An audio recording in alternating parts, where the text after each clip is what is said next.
এখন সিনেমা আহি আছে,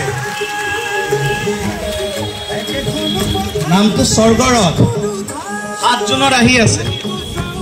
সেই চিনেমাখনৰে গান এইটো, আৰু সেই চিনেমাখন পৰিচালনা কৰিছে আপোনালোকৰ চিনাকি পৰিচালক, আমাৰ মৰমৰ শ্ৰদ্ধাৰ ৰাজেশ ভূঞা ডাঙৰীয়া, যাৰ পৰিকল্পনাত আপোনালোকে আজিলৈকে চাই আছে বেহাৰবাৰী আউটপোষ্ট 10 বছৰো বেছি দিন হ'ল। চিনেমাখন আহিব 7 জুনত, আপোনালোকে চাব আৰু ভাল পালে আপোনালোকৰ লগ বন্ধু সকলোকে ক'ব কথাটো। আৰু সেইকাৰণে আমি পইচা দিছোঁ, পইচা পিছফালে লিখা আছে স্বৰ্গৰথ, পইচাটো য'ত ত'ত খৰচ কৰিব নালাগে। আৰু যে পইচা খৰচ কৰি যে টিকটটো কাটিব, চিনেমাখন চাব, আপোনালোকৰ পইচাটো অথলে নাযায়, সেইটো বিশ্বাস আমাৰ ওপৰত ৰাখক। মোক ইমান দিন দেখি আছে আপোনালোকে, চিনেমাখনৰ সম্পূৰ্ণ মনোৰঞ্জন পাব আপোনালোকে।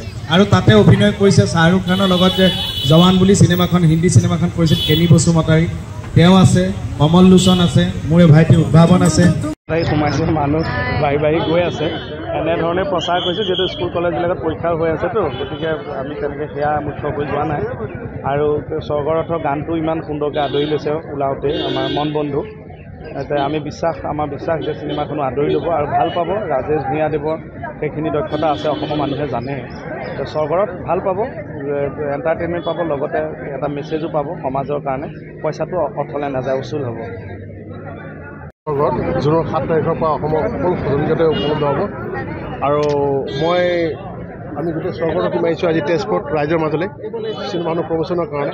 চিনেমাখনত আপোনালোকে দেখিছে যে সিদ্ধাৰ্থ শৰ্মা আছে, কেনি বসুমতাৰী আছে, কমল লোচন আছে, উদ্ভাৱন শইকীয়া আছে, আৰু বহুতো আৰ্টিষ্ট আছে। খুবেই ভাল চিনেমা এখন হ'ব, য়াং জেনেৰেশ্যনক লৈ কৰা চিনেমা এখন স্বৰ্গৰথ। আৰু আমি সকলোৱে আশাবাদী যে অসমৰ ৰাইজে এই চিনেমাখনক সম্পূৰ্ণ সহায় দিব, আশীৰ্বাদ কৰিব।